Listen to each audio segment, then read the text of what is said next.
This video is going to be a masterclass. I'm going to teach you everything from start till the end how to get your German driver's license. This is what we're going to cover in this video. How to apply for your German driver's license, how to convert one if you already have a foreign driver's license, what is the process like, what are the costs, how to pass your theory exam, how to pass your practical exam in detail, and how to celebrate once you get your driver's license. Nah, I'm just kidding. That I'm not going to teach you. That you can figure out yourself. So let's go. How do you get a German driver's license? What are the steps? What is the cost? We're going to cover everything in this video. Let's go.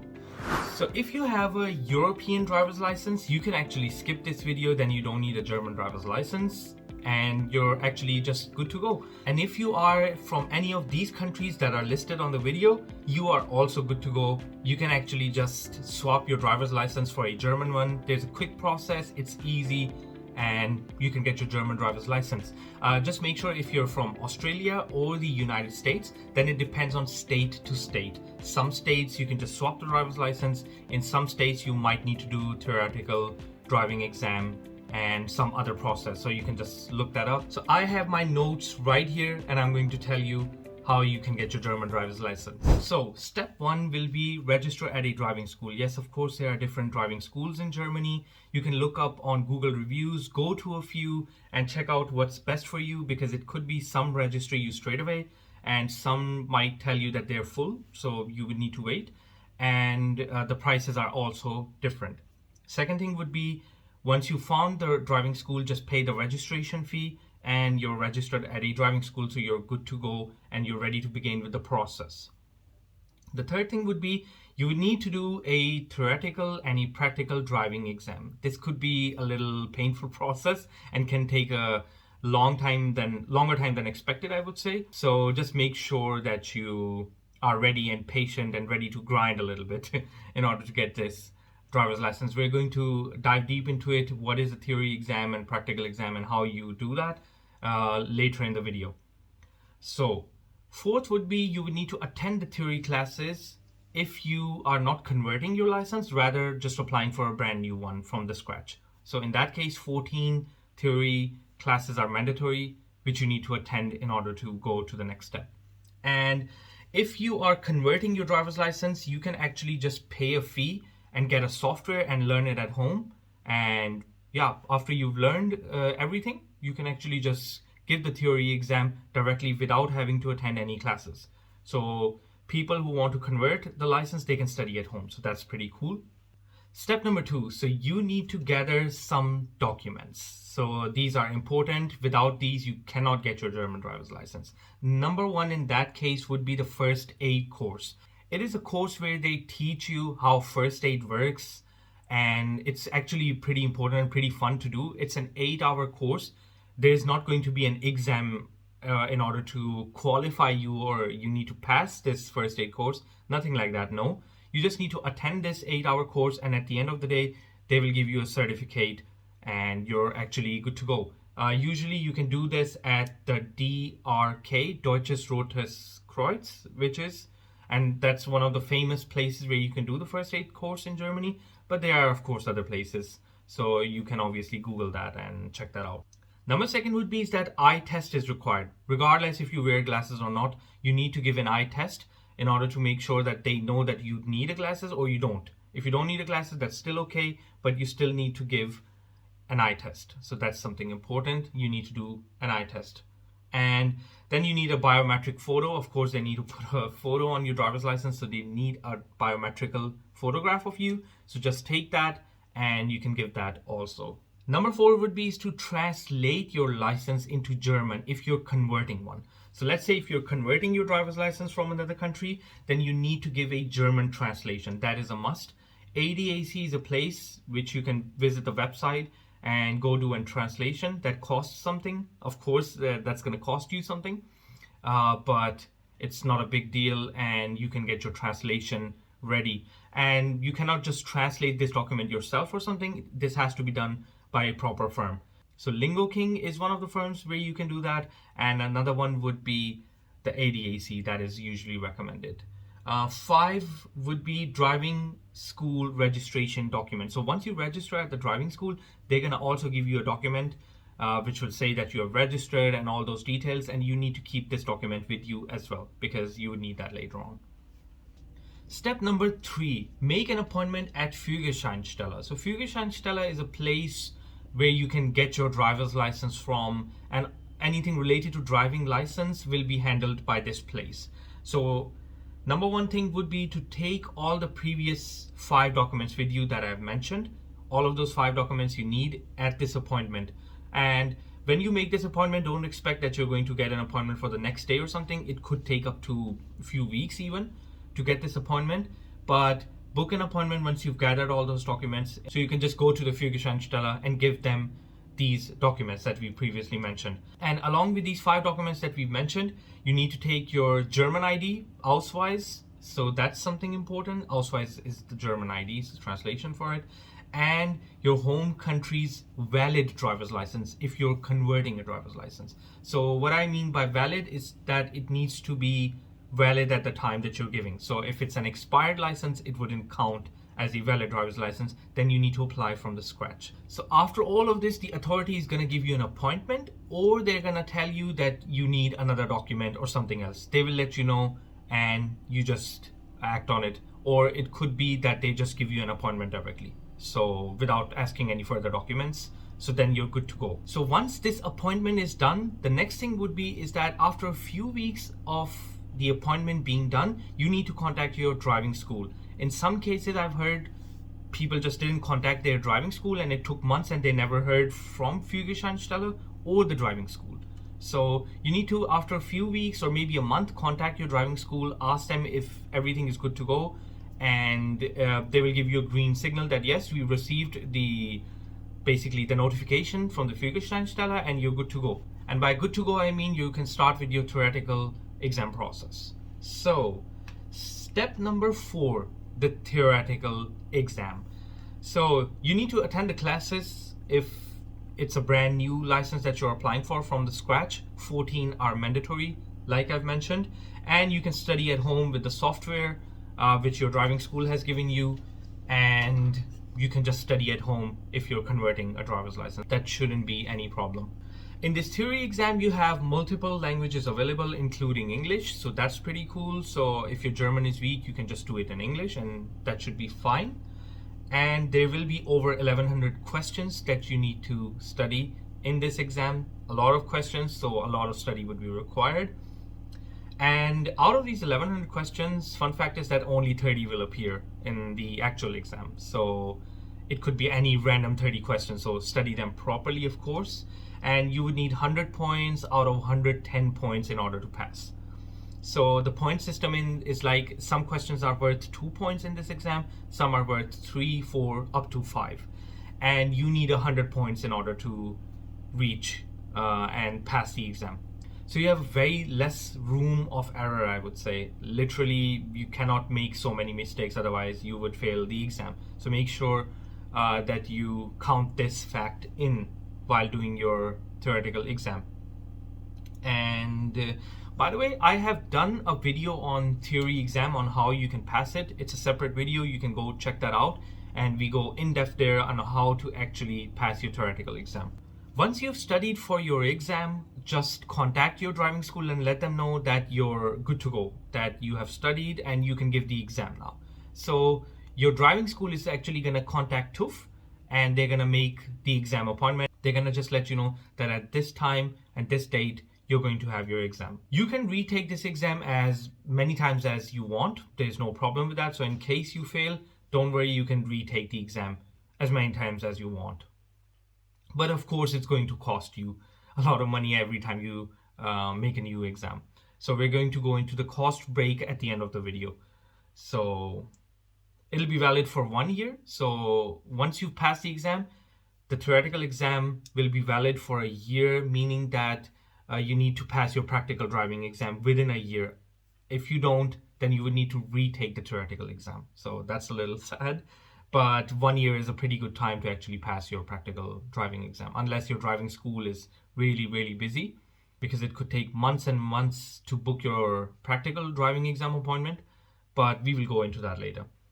And once your theory exam is passed, like I said, let your driving school know. So step number 5, the practical driving exam, the most important step of them all. Of course, you're applying for a German driver's license. You need to know how to drive and how to follow the German traffic rules. So first thing would be is that your driving school is going to arrange a driving instructor for you. And if they haven't come back to you, let's say in about 2 to 3 months, just contact them and ask them if everything is okay. Each driving lesson is going to be 45 minutes, and you can actually also do 90 minutes, so double session, but that depends on the capacity that your driving school has. So that you need to communicate with your driving school, and you can do double hour also. Sometimes they will by themselves tell you that you need to do double hour on this day, but this will be of course communicated beforehand. So once you start with your practical driving lessons with your driving teacher, usually if you're converting your license, about 8 to 12 driving lessons should be okay. If you are a pretty good driver, that should be enough. And if you've done pretty well at your theoretical exam, then 8 to 12 driving lessons should be okay and you should be good to go. In case you are applying for a brand new driver's license, then it could be anywhere between 25 to 50 lessons that you might need. These are not, of course, the accurate numbers of lessons that you need. Your driving school would be able to tell you better, and it depends on the scenario and how quick and fast you learn, but it's an estimate to give you an idea. And after every lesson, your instructor is going to give you feedback. He's going to tell you, or she's going to tell you how you did and what you did wrong and what you did right, and in order to improve on the next lesson. So that is going to be an important step.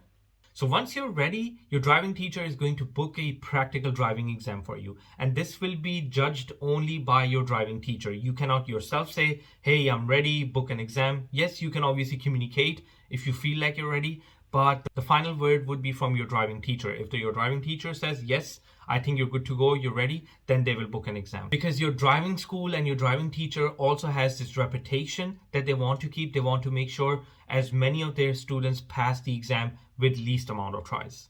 So once you're ready, your driving teacher is going to book a practical driving exam, let you know the date and time that you need to show up. So now you need to just show up on the date and time of your practical driving exam. It could be possible that your driving teacher says that you can do another driving lesson just before your exam starts, that you can communicate with your driving teacher. You can just do another driving lesson just before the exam starts, or your exam starts straight away directly without any lesson. That will be communicated with your driving school and your driving teacher. Take your ID, passport, and any other document that your driving teacher has instructed you to bring at the exam date. So once your exam starts, your examiner is going to ask you a few questions at the beginning of the exam. That could be that how to turn on the hazard lights, what should be the depth of your tire in the summertime, and let's say how does the low beam or high beam lights work in this car. So questions like this could appear. There could be more fog lights. How do you turn them on? And questions like that. So you need to be prepared for that. And I've actually made a video specifically about practical driving exam because it's a huge and big topic. It's one of the main things you need to clear in order to get your German driver's license. So you can go check that out if you want, because that is a in-depth video on how to complete your practical driving exam and how to pass with all the tips and tricks. And the exam will last about 45 to 55 minutes approximately. And this is the step number 5 that you need to complete. So let's say after all of this hard work and grinding, you finally passed your practical driving exam. So the theory exam is cleared, the documentation is cleared, the practical exam is clear. Now we're going to go into step number 6, is that you need to make the final appointment with Führerscheinstelle in order to get your German driver's license. So once you have this final appointment with the Führerscheinstelle, you need to bring your driver's license from your home country if you're converting one. So if you're getting a new license, you don't need to, you can just skip this step. But if you're converting your driver's license, you need to bring your home country's driver's license because it will be exchanged. So you cannot keep your home country's driver's license. So just keep that in mind. You need to swap this, and your home country's driver's license you cannot keep. So you need to give your home country's driver's license in order to get the German driver's license.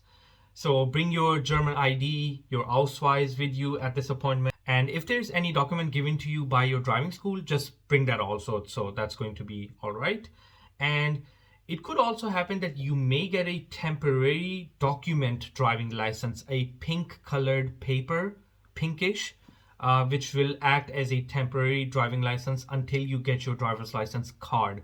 And it could also be that your driver's license card may come to you with a post. So you won't need to make any appointment with Führerscheinstelle in that kind of case. Because let's say if you're converting your driver's license, it could be that they have already taken your driver's license at an early stage and you wouldn't need to go through this appointment then, and they will just post the actual driving license card at your home address.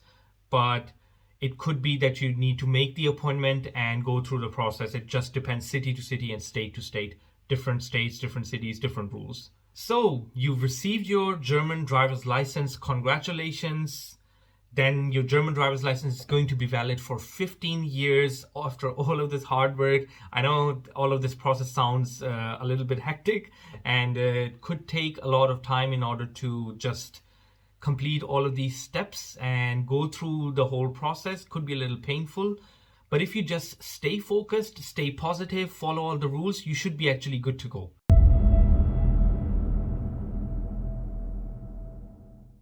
So now to the fun part, the cost breakdown we're going to do. So this is going to be a little different than the other countries, because in other countries, most of the times you can get your driver's license for pretty cheap, but in Germany, they take the cost of this very seriously, I would say.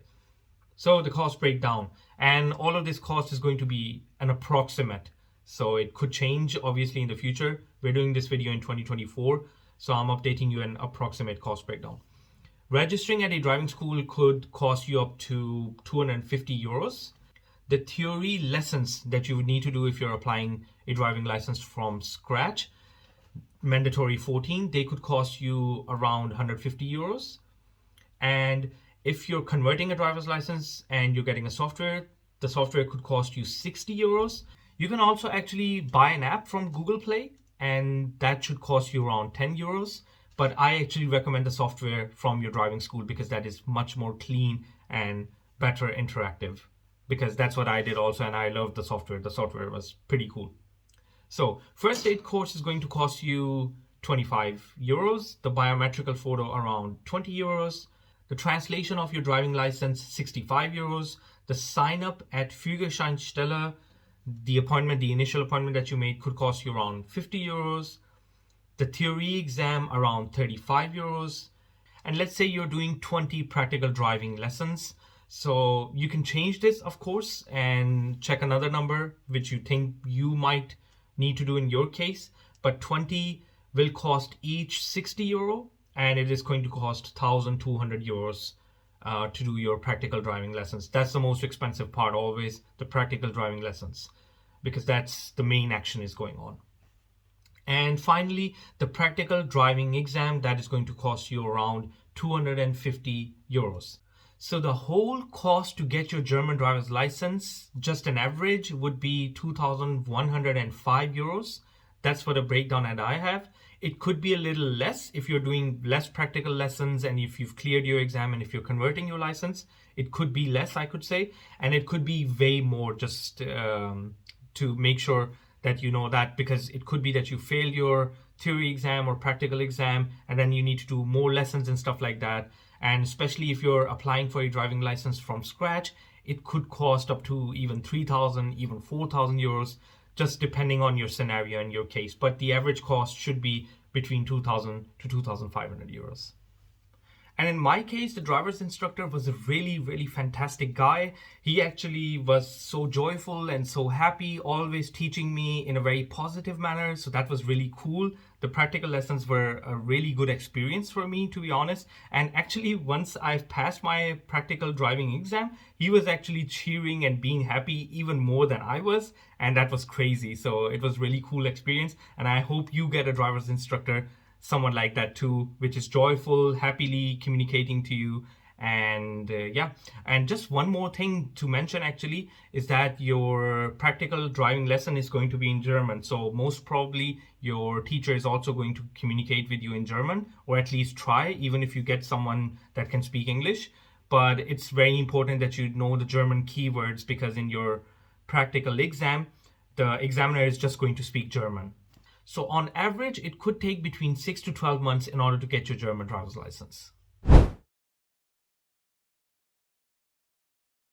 Driving theory exam in Germany can be a big challenge. Are you about to have one soon? Or your second or third try of it? Then this video is for you. I've done a theory exam and I've passed it in first try with full points. And we're going to go through the theory exam process and the questions together. Hey, so let's go through the process together. There will be over 1100 questions that you need to study. So it's very, very important that you study them as good as possible. There will be multiple choice questions. So there will be some questions with 3 questions in them and 2 answers might be correct, or 3 or 1 depending on the question. The languages, you have the option of languages is pretty wide.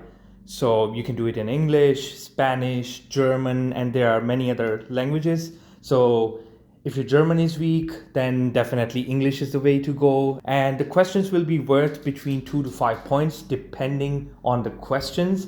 You might get 3 points, you might get 5 points. That just depends on the question. The total points that you need to achieve are 100 out of 110. Yes, you heard that right. It is almost that you need to reach above 90% score in order to pass your theory exam, which some people find it to be really difficult, but we're going to go through the process and then it's going to be not as difficult, definitely. The exam is going to take place at a TÜV or a Day-Class training center, and that's not a problem at all because your driving school will guide you and let you know that what time you need to be at this place. So they will give you the address, they will give you a proper appointment that will be settled by your driving school. The study material could cost anywhere between 10 to 70 euros. So if you go through with the driving school software, that could cost you 40, 50, 60 euros. It costs me 60 euro to get that. And I find that software actually pretty good. That was well integrated, had no issues whatsoever, and it was user friendly. But you also have options to buy it from Google Play for 10 euros. And the cost of the exam will be between 25 to 60 euros. And you're going to have 45 minutes to complete this test, which I find pretty good, pretty okay, because you're going to have 30 questions in the exam out of these over 1100 that you need to answer. So it's about basically 90 seconds each questions that you have time to think about and answer it, which is pretty decent. And once you pass this exam, it is going to be valid for 1 year. That means you would need to clear your practical driving exam within a year after passing this exam. So let's go through these questions together. Here we go. This is the first one. So who has a severe visual handicap? So I'm going to click. Who do you think? So of course it's the person in the white shirt because he's wearing an armband, a yellow armband. So we're going to click the man. But you need to look for these pictures very closely because it could be that the child was also wearing an armband. But in this case, only the man is wearing, as we can see. So we're going to click solve, and yes, it was correct. So we're going to continue. So the next question, why must you be particularly careful here? So let's click on this photo to just analyze first. So why should you be careful here? Because there is an increased danger of skidding when braking, which could be true. And because the car coming from the left has priority, that is not true because in Germany we have right before left rule. Because a vehicle could come from the right, that is also true because if you look closely in this picture, I'm going to zoom in, that this is a street on the right hand side because there's a street sign. So we have 2 questions correct. This one and this one. The car could slip or somebody could come in from the right hand side. Solve. That was correct. Let's go next. So in general, how long does it take before an alcohol level of 1.0 per milligram is cleared from the bloodstream? So this is a technical question. This is something you need to obviously study for and remember. and it is 10 hours. So let's click that, solve. We're good to go. Let's go next. What is the correct course of action in this situation? So let's click the picture and analyze first. So there are some pedestrians, but they are on the side path. There's someone unloading a car and there's a bike coming in. So let's read the questions. I take priority before the oncoming road user. This is not true. If you have a blockage on your side, so that means you need to give priority to the clear path, just to make sure that we're on the same page here. So I take priority. Nope, that is not correct. I wait until the oncoming road user has driven past me. That is correct. The oncoming road user and I agree on who takes priority. That is also not correct. You don't do agreements in this situation. So correct, continue, let's go. You want to turn left. When must you pay attention to the traffic following behind you? So you're taking a left turn, and when should you pay attention to the traffic following behind you? Before taking the turn? Before selecting the appropriate lane? After taking the turn? So of course it's not after taking the turn. It is going to be before you take the turn and before selecting the appropriate lane that you're going to look out for. So basically the traffic that is behind you, you need to obviously make sure nobody tries to cut you or tries to overtake you or something like that. So you have to pay attention before you're taking the turn and before you're selecting the appropriate lane. So before you just take a look and then you can drive ahead. Let's go ahead. In what situation is it especially dangerous to perform a turn? Before the crest of a hill? Yes. In foggy conditions? Yes. Before bends in the road? Yes. So solve. So this is the example. So here we had all three questions correct. So don't think it's going to be just one answer. Like I said, it could be one, it could be two, it could be three, because it's multiple choice questions. Who is parked? So by that they mean what defines a parked vehicle. Anyone who leaves his vehicle? Yes. Anyone who stops for more than 3 minutes? Yes. Anyone who waits longer than 3 minutes at closed level crossing barrier? No. You are driving in the left-hand lane of a 2-lane one-way street. So there's a one-way street, but there will be 2 lanes and I'm on the left-hand side. About 30 meters in front of you, a truck comes to a stop in the right-hand lane before a pedestrian crossing. What should you do? So there's a truck on the right-hand side stopped, but there's also in front of me a pedestrian cross and I'm on the left-hand lane. I continue driving swiftly? No. I give a warning signal and drive past the truck? Also no, because truck did nothing. I approach at a moderate speed? Yes. So that is going to be correct. You just like casually and with a low speed, not too fast, reach.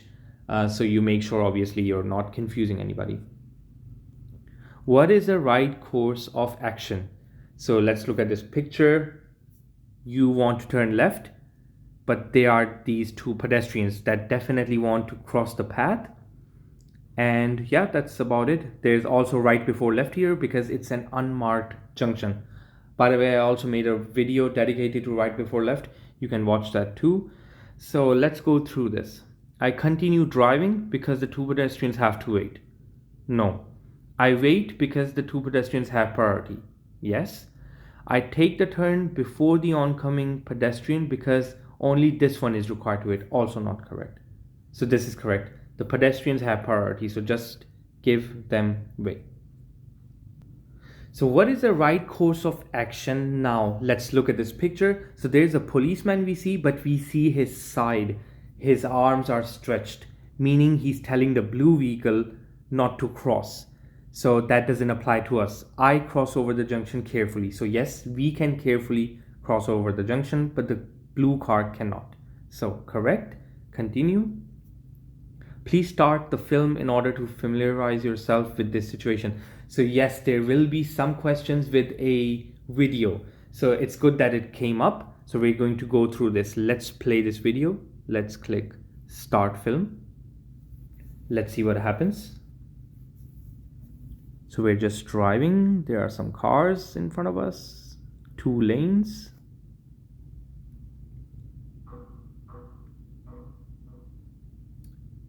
Everything looks normal till now. So by the way, in my application, it says you can have a look at the film 4 times again. This is not going to be a case when you buy the software from the driving school, or if you buy a paid app, you can just watch as many times as you want to. So let's go to the question. The traffic lights facing you have already been green for some time now. What is the right course of action now? So yeah, these traffic lights are green, as we can see. I continue driving ready to brake because the traffic lights could change to amber. That is correct.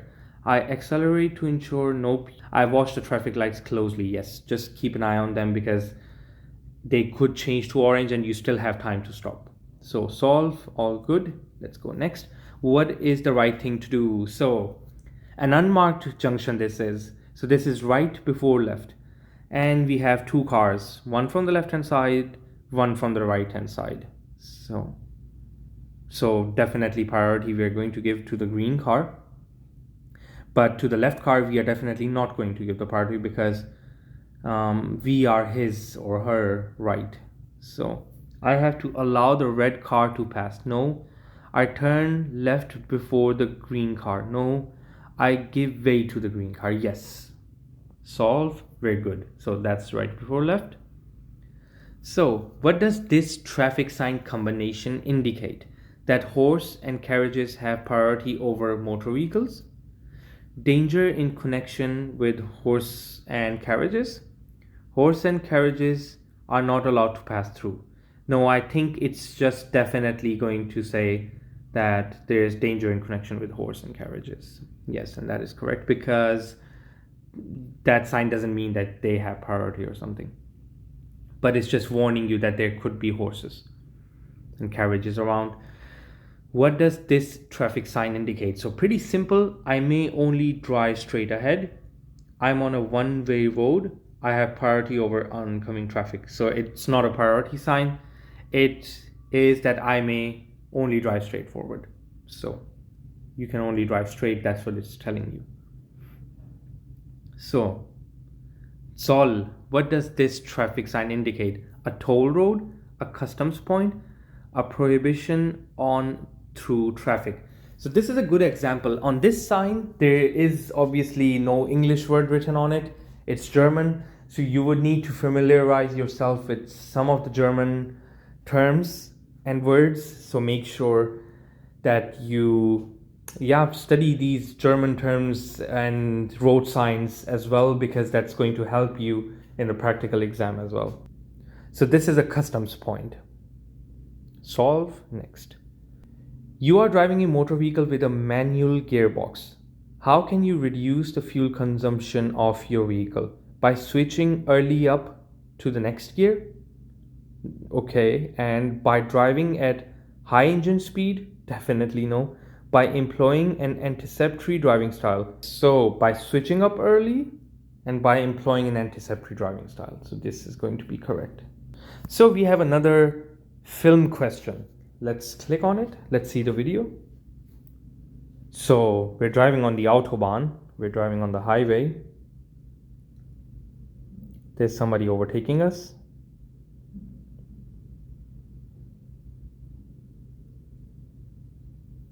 All right, let's go to the question. What is the right course of action now? Let's look at the image again. So there are just 2 cars in front of us. Not exactly 2, but 1 car in our lane, 1 on the left hand side. I move into the right hand lane. I move into the left hand lane. I stay in the center. So there's a rule on the Autobahn which is called Rechtsfahrgebot, which literally translates into that you need to stay on the right hand side. I made a video on the Autobahn as well. You can go check that out. I've explained everything there. So I move into the right hand lane because the right hand lane is clearly free. So there's no point of us staying in the middle lane. So middle lane and especially the left lane are for overtaking. So you should be on the right hand lane when you can. What do such traffic signs indicate? So it's a blue sign saying 48. The number of a European road, the distance to the next petrol station. This is definitely not a distance sign. The number of an autobahn. So it is the number of an autobahn. So let's click solve. Yep, there you go. Let's continue. Air resistance affects fuel consumption of a vehicle. What affects air resistance the most? So there will be some technical questions here as well, which you will need to study as good as possible. The speed traveled, the profile depth of the tires, the number of passengers. So the speed traveled. So basically what affects the air resistance the most is the speed that you're traveling at. So the tram has just become stationary at the stop. What is the right course of action? Let's click on the image. There's a tram. It is stopped. Passengers are going inside the tram and there will be passengers coming outside as well. Passengers boarding or alighting may not be impeded. Yeah. May not be endangered. Yes. May be warned using the horn. So that is definitely not correct. You don't have to obviously use your horn and stuff like that. That's just extremely bad. So you don't have to impede them or endanger them. That is going to be the right answer. If you guys like this content, this type of content helps you, then definitely let me know in the comments. I can definitely make more content like this. And other than that, I have content teaching you how you exactly drive in Germany, following all the rules and stuff. Definitely check that out. So before your practical driving exam even starts, the examiner is going to ask you a couple of questions regarding your car. And if you give these answers correct, it makes a very good impression. You know what they say, first impression is the last impression. So if you're already putting great impression on the examiner, you have better chances at passing your practical driving test. So let's go through the questions together. So this video is going to be German and English both, so you really understand what you exactly have to say. So let's dive in. So the first question is going to be, können Sie bitte Warnblinker anschalten or anmachen? Anschalten and anmachen both means to turn something on. So how do you turn on the hazard lights? So very simple. It could be different car to car. Just to mention, in my car, it's right here. So this is the Warnblinker. So if you click, the car hazard lights are turned on. So if your examiner says, bitte Warnblinker anschalten, then you have to just do this. You just have to press this button. And after 2 to 3 seconds, you can just turn it off. And you can be like, funktioniert. You can use this word, funktioniert. Funktioniert means it works. It's working. So question number 2.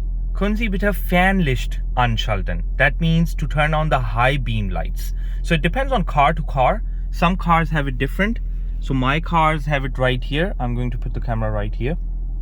So in my car, it is right here if you push it. So if you push this, there's this blue light. So when I pull it back, the blue light is gone. So when I push this, push towards the other way, you can see the light and my pushing both together now. So that blue light is Fernlicht, the high beam. Question number 3, can you turn on the low beam lights? And that is going to be, können Sie bitte Abblendlicht anmachen? Abblendlicht is a word for low beam lights, okay? So right now it's off. So 0 means basically off. So we're going to put this not here, but here. So this symbol that you can see, the green one, the green signal on the left hand side specifically, that is for the low beam lights. That is Abblendlicht. So just make sure that in some cars, this is going to be totally different. So in my car, it is everything like is in this knob. But in some cars, it could be that it's just completely different, but the symbols are going to be still same, so don't worry about that. I'm going to put a picture of an example of a Volkswagen car. Sometimes in Volkswagen car, you will see this, what you're seeing on the screen. So it is a little different, but the symbols are going to be same. So this symbol that you see right here, the green one on the left, is Abblendlicht, low beam lights. So the next question could be, können Sie bitte Nebelscheinwerfer anschalten? Nebelscheinwerfer means fog lights. So there are two types of fog lights, front and back. I have both of them. Some cars might have just back and no front fog lights. So, and the other way around. Yeah. So we have to switch this basically. So let's say I switch it to this way. These are front fog lights because they have these three lines and the line in between at the front side. So to turn that off and on, you can see I just like have to kind of like switch it ahead. On, off, on, off. Now going to the back one. So this is the back one. So the back one have this orange color and the lines go onto the back side. So that way you clearly know these are the back fog lights and not the front ones. So this is on at the moment. I have to basically just pull it towards myself. Off, on, off. Now you can turn them both on by this is on and now I push it basically forward. Now both are on. To turn both off, doing the same thing. So forward one time, reverse one time. And there we go. These are off now.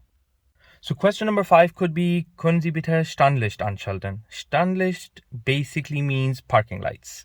So these are going to be the parking lights. Parking lights are the side lights. Very simple. So you just basically push this knob and this symbol, this green symbol, this is Standlicht.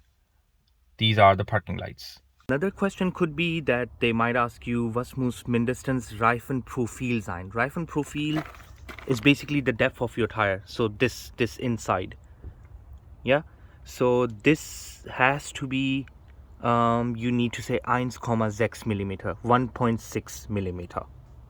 So next question is, they could ask you, wo genau kann man Scheibenwasser auffüllen? Scheibenwasser means water fluid for your windshield wipers. So that's pretty simple. You can see the symbol. It kind of shows that the windshield is kind of being washed. So if you open this right here, so this is the bottle for it. So if you just put the water fluid inside here, that should just work. Next question could be, wie überprüft man Motoröl? Motoröl basically means engine oil. So how do you check that if your engine oil is at a good and a certain level? So what we're going to do, this is the stick. So this is the engine. So this is the stick. This is called the dipstick. So you need to just pull that out. It's very easy. You just like take your finger, just pull the whole stick out. It's a pretty long stick. So these two dots show how much engine oil you should have. So if you have less than this first dot, you have too less. If you have more than this dot, you have too much. But in my case, it's a little more than the dot, but that's because you need to basically clean this up and then stick it in again and then check it again, and then it shows the clear engine oil level. And it could also depend on where your car is standing on, uphill or straight surface or something like that. But this is the way to check this. They could ask you, was man muss am Reifen überprüfen? So that means, what do you need to check in a tire? So 3 things. It's very simple. Number 1, Reifen nicht beschädigt. So that means the tire is not damaged. That's what you have to say. Number 2, Reifendruck. Reifendruck means tire pressure. So the tire pressure is clear. Don't worry, they're not going to go into science and ask you that how much should be the tire pressure and stuff like that. They don't ask that. They just say, how do you know if the tire is okay? So number 1, Reifen nicht beschädigt. Number 2, Reifendruck. And number 3 that we learned already, Reifenprofil 1,6 millimeter. So tire tread needs to be 1.6 millimeter. So next question could be, können Sie bitte Bremslicht überprüfen? Bremslicht means brake lights. Now this is a technical one, because when you press the brakes, obviously there will be no lights turning on here or something like that.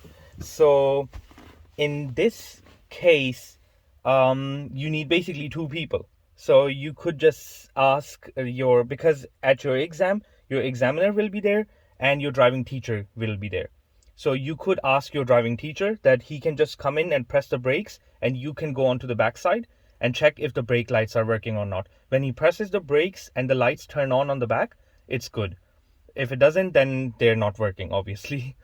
So, and the other way around, if you want to check that yourself, you need to just drive somewhere where there's a wall on the backside. So let's say in a garage where there's a wall at the backside. So you just go very back and press these brakes, and the lights will of course reflect. But of course in exam you can't do that. You cannot just go to a garage and drive and then show the examiner that yeah, brake lights are working, look. So obviously you cannot do that. You need to on spot show him if it's working or not. So in that case, just ask your driving teacher to press the brakes and you can go and check if they're working or not. Or you can press the brakes and you can ask your driving teacher that if he can check that if the brake lights are working or not. So wie kann man Motorhaube öffnen? So that means how can you open the car hood? So most of the cars will have this kind of button, kind of, you can say here. Not really a button, but it's something that you need to pull. So this is for the fuel, but this is for the car hood. So you just pull it and you will hear this sound. And then if I go right here, so I cannot just simply open this. So there is this going to be lever inside. So I'm just going to push that up and now I can open it. So this is how you open the car hood. So the lever that I was talking about, I'm going to show you in the video. There it is. So if I just basically 1 second. Yeah. So if I just push this up, then I can open it. Without it, the car hood would not open. So that's the way to open your car bonnet. So next question could be, können Sie bitte Kennzeichenlicht überprüfen? So can you show that if your license plate lights are working or not? Kennzeichen means license plate. So we're going to check the lights for it. So right above my license plate, there's this light. So it's working. There are two lights actually.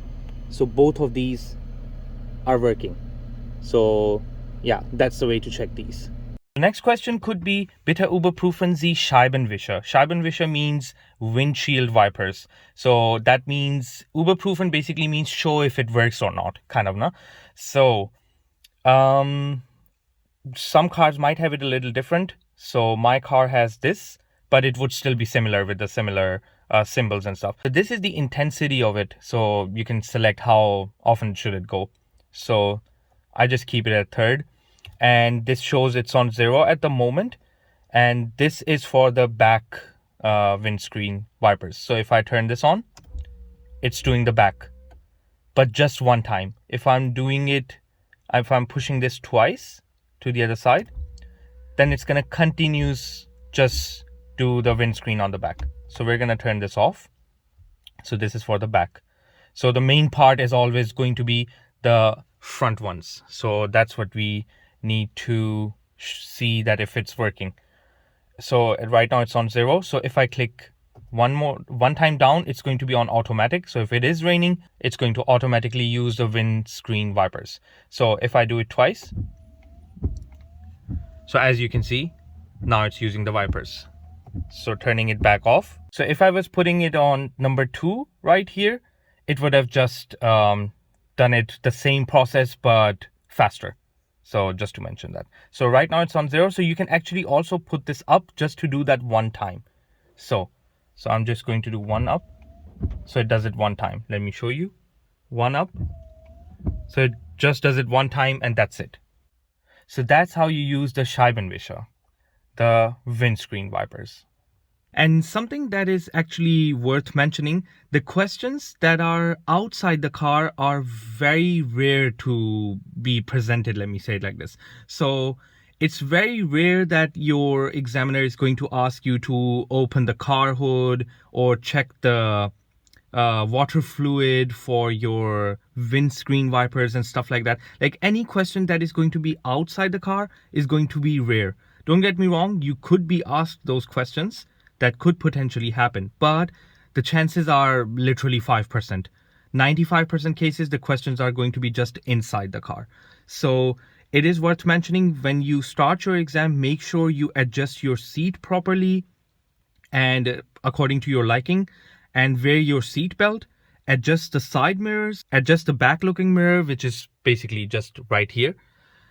And then the 2-3 questions will begin. But it could also happen that when you're outside the car, the questions already begin right there. And those are going to be about the tire or how to open the car hood or engine oil checking and stuff like that. But it is rare. Mostly it's going to be just inside the car. So make sure you follow these steps before you start your car. So I hope the video helps you. I not only wrote everything in German and English, but I actually showed you everything as well. When you show exactly what needs to be done in which way, I guess that's more helpful. So have a really good exam and I wish you best of luck.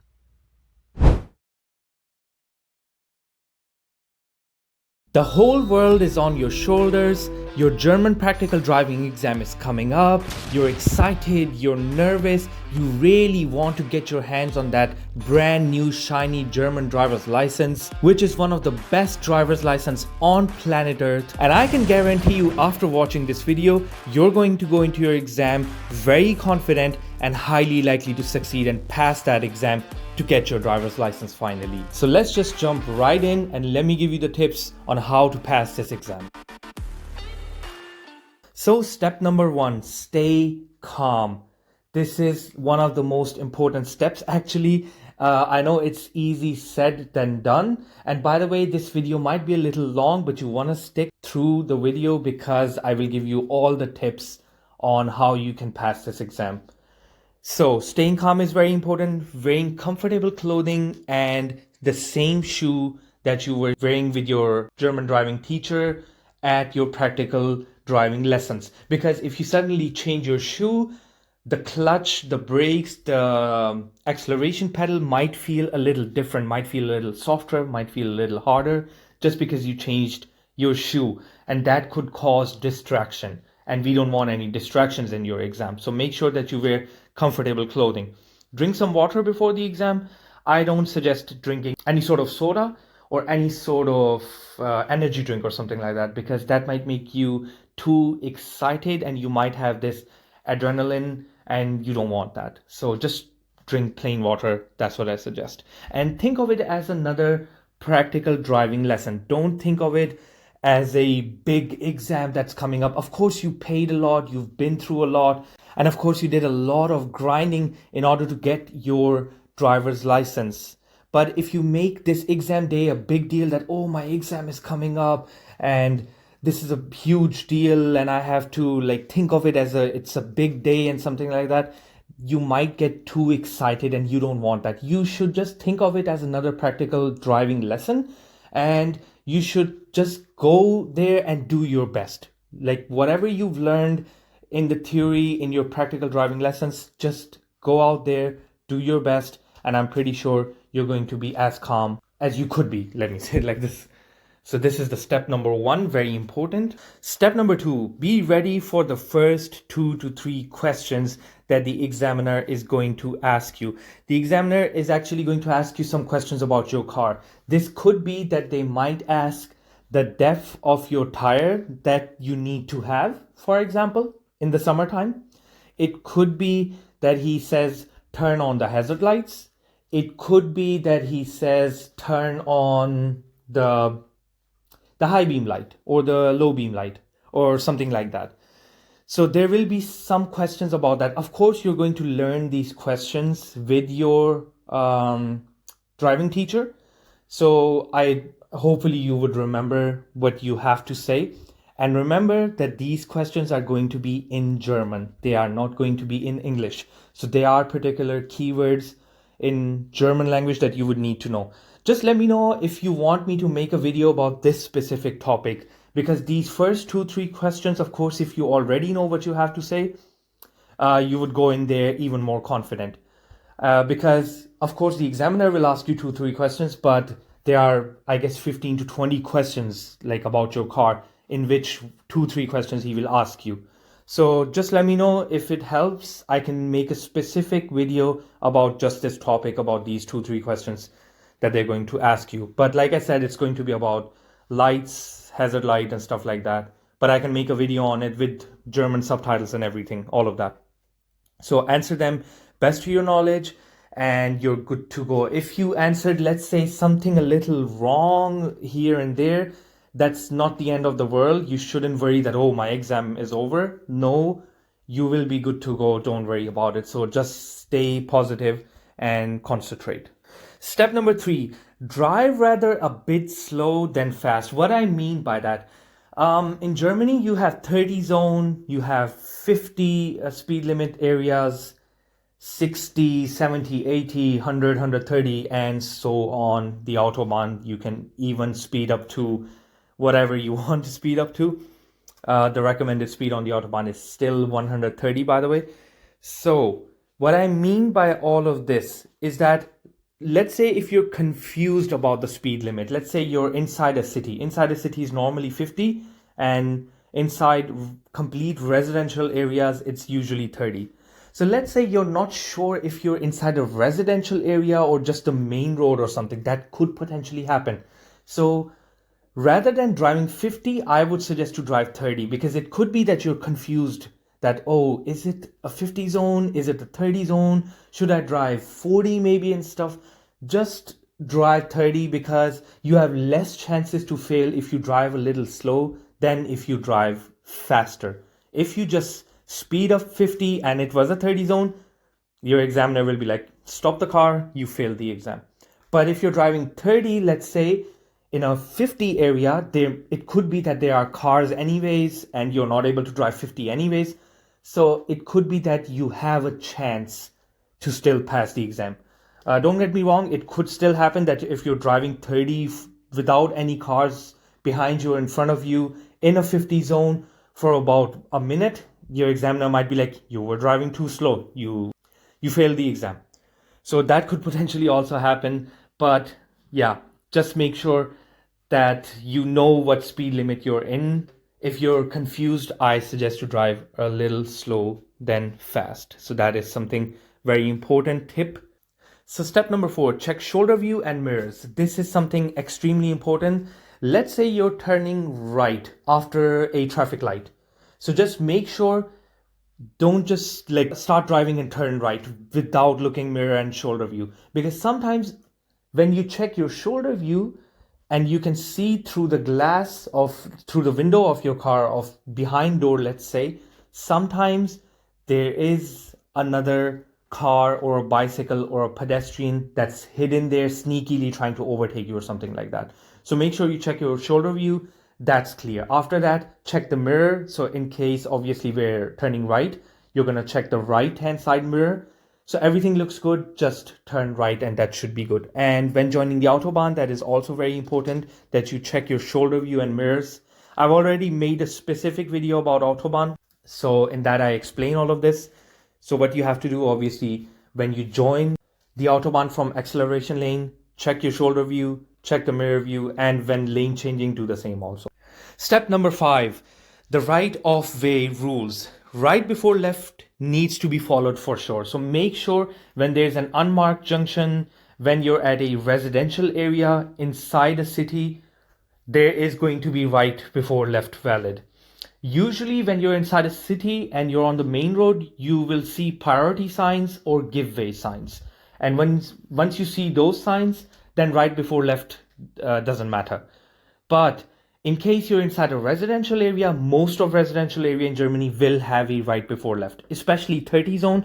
30 zones will always have right before left. So make sure when there's a bicycle or a car coming from the right hand side, you give them priority. Just think of it as you have to give them way.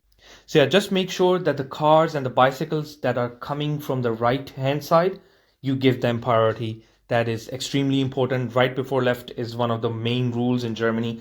I have, by the way, also made a video about right before left. You can check that out for an in-depth on how to follow the right before left rule. So yeah, watch out for these priority and give way signs. Like I said, if you're on a main road with 50 speed limit, let's say, so make sure to look out for these priority signs, because if you have this priority sign, then that means you have priority. You don't have to follow the right before left. So this is also very important. So another extremely important step of the right of way rules is that, let's say you need to turn and somebody else needs to come in straight, then they have priority. So turning lanes don't have priority usually. And why I say usually is because sometimes you will see a traffic sign with an arrow instead of a circle. So if there's an arrow, that means you have priority. Then you can just go out there and do the turning lane, and the others don't have priority, you have priority, you're good to go.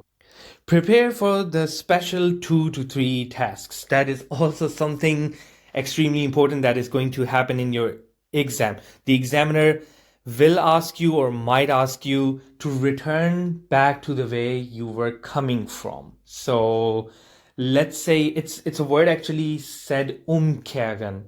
So that means to return to wherever we were going. So when the examiner, he or she says that doesn't mean that you straight away like make a turn. No, you have to find a place to turn. Usually roundabouts are a great place to do that, because let's say you're coming from exit 1, you can just like drive through the whole roundabout and come back through the same place that you're coming from. So then you go back to the place that you need to go back to. And you shouldn't do this return of way by stopping at people's private garages, because that's a mistake that might lead you to not pass the exam. Sometimes people do that. They just go inside private houses and go to their car porch and then just make a turn and go back. You shouldn't do that. You should make sure to avoid doing that. Roundabouts are a great place. You could also do this at a grocery place, parking place. So just go to their parking, make a turn, and go back to the place that you were coming from. Of course, this returning to the way thing, it will be taught to you by your teacher. So make sure you learn that in your private lessons. And emergency braking, examiner might ask you to do an emergency braking. This will also be taught to you by your teacher, how exactly to do that. When you're doing an emergency braking, they don't expect you to just brake like hard. They want you to go all in, extreme brake. They want you to put your feet like onto the clutch and brake straight away, because obviously if you do just a brake and don't put your feet on the clutch, your car will turn off and will stall. So you shouldn't do that.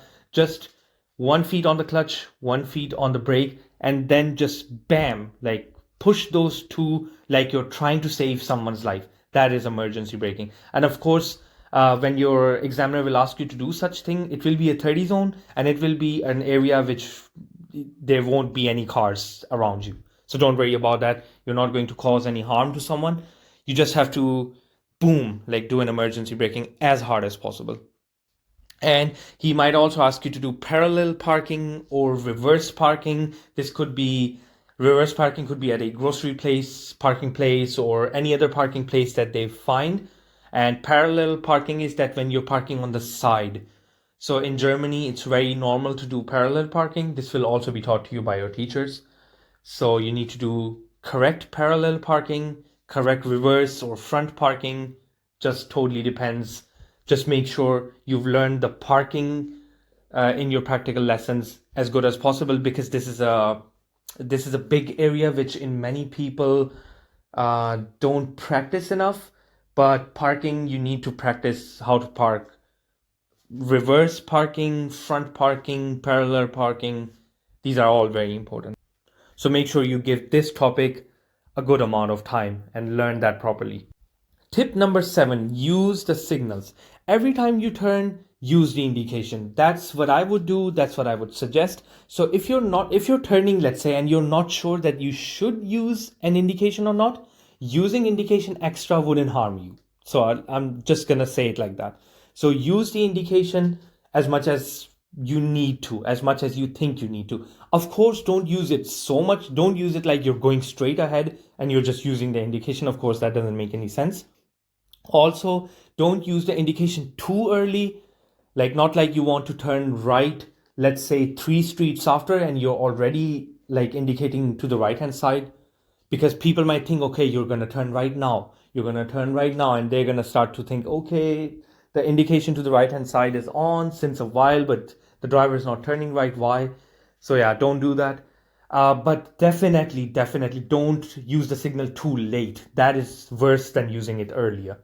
So make sure you don't just like while you're turning, you start to indicate. People need to know behind you your actions. So use it at the right time. That is important. Time it correctly.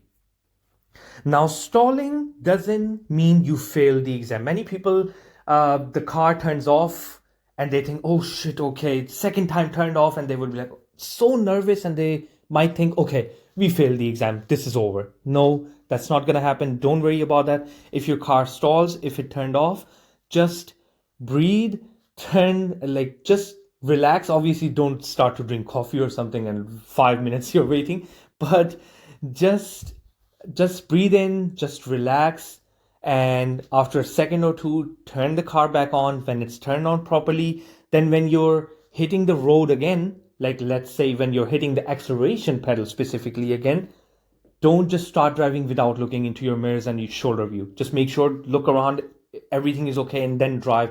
Could be that somebody is trying to overtake you while you were stalling because they were impatient. So make sure that you look before you drive. Step number 9, speed limits and traffic sign. So very important. Germany, you have so many traffic signs and you need to learn them all, and you will learn them all in your theory exam. You will also learn all of these traffic signs in your practical driving lesson. So just make sure to memorize and you know which traffic sign means what and act accordingly. Let's say you see a priority sign, then don't stop and start to give right before left rule. Don't try to implement that when you see that. Let's say there's a give way sign, then don't just rush in and drive through it and ignore it. Let's say there's a stop sign, then you need to stop. Stop means you need to stop.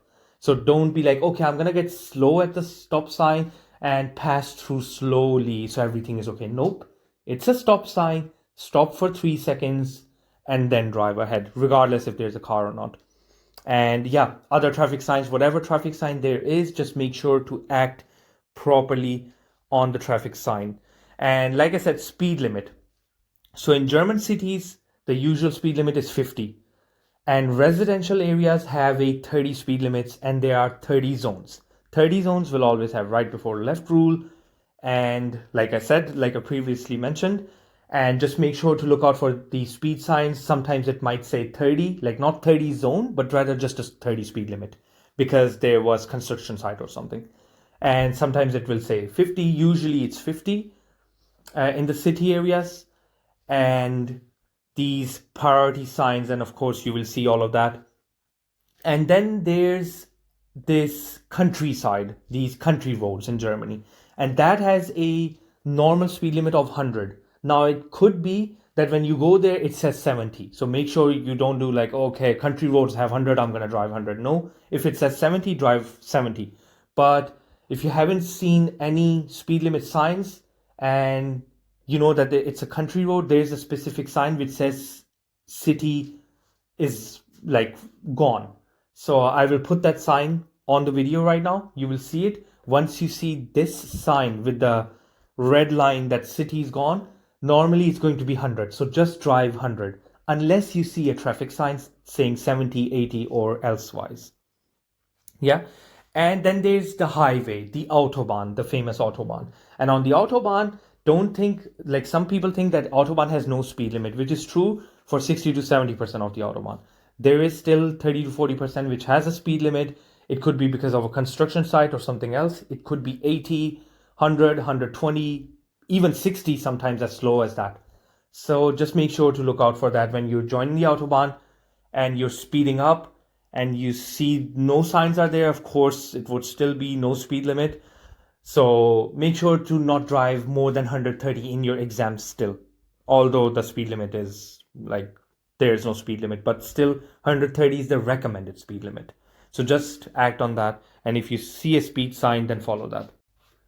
Step number 10, prepare for the Autobahn. So this is extremely important as well. Just before we go into this topic, let me tell you, I have made a video on Autobahn specifically because this is one of the biggest tasks in your exam that you're going to have, like the biggest, literally, because that is where you need to drive fast and follow so many rules that you sometimes get confused. I've made a video on it. Go check that out. It's going to clear some confusion. But let's continue with the video here for now. So you need to prepare for the Autobahn. You need to enter and exit properly. So by properly, I mean when you're on the acceleration lane, make sure you accelerate properly, but don't speed so much that only to find out that when you enter the Autobahn, that the speed limit on the Autobahn is 80. Yeah. But you also don't want to be slow on the acceleration lane. I mean, it's self-explanatory. Yeah. It says acceleration lane, meaning you need to drive fast. So just drive fast. And when joining the Autobahn, make sure your indication is on. Make sure you do a shoulder view. Make sure you check the mirrors and then join. Because there could be a car coming like right on your left-hand side. There's a car just trying to cut you and they have priority. Remember, on the acceleration lane, you don't have priority. The cars that are driving on the Autobahn, they have priority. So you kind of have to basically give them way, yeah? So not kind of, actually you have to give them way on the acceleration lane when you're joining. So make sure you look out for the other cars. Usually you will get the feel that, okay, I can enter now or I can enter earlier or later. But obviously all of this will be taught to you by your driving teacher. And you can check my video out for the Autobahn and you will know a little better on this. And when you're exiting, you will see this 300-meter sign that in 300 meters, your exit is about to come up. So at that 300-meter traffic sign, you need to turn on your indication onto the right-hand side because exit is always to the right-hand side on the Autobahn. So just exit, stay safe and drive safe on the Autobahn. So when you are on the Autobahn, stay on the right-hand side as much as possible. Of course, if you want to overtake a very slow truck or any other vehicle that's driving pretty slow, you can overtake them, no problem. Again, shoulder view, mirrors, indication, do that, go into the middle lane, go into the left-hand lane, overtake, and then when you have done your overtaking maneuver, come back to the right-hand space. So make sure you follow that. And yeah, overtaking only from the left-hand side. Do not overtake from the right-hand side. Don't go onto the shoulder of the Autobahn trying to cut someone and overtake.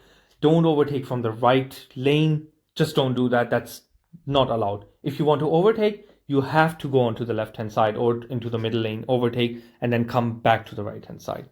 And then look out for traffic signs because on the Autobahn, you could see a traffic sign saying that the speed limit is about to be 60 in half kilometer or any other traffic sign. It could be like construction site is coming up. So many other traffic signs could just appear. So make sure you look out for these traffic signs. So these were the 10 steps. And if you follow all these 10 steps, I can guarantee you that you are much more likely to succeed and pass your driver's test. So best of luck for your exam. And I wish you pass this exam and you get your German driver's license finally.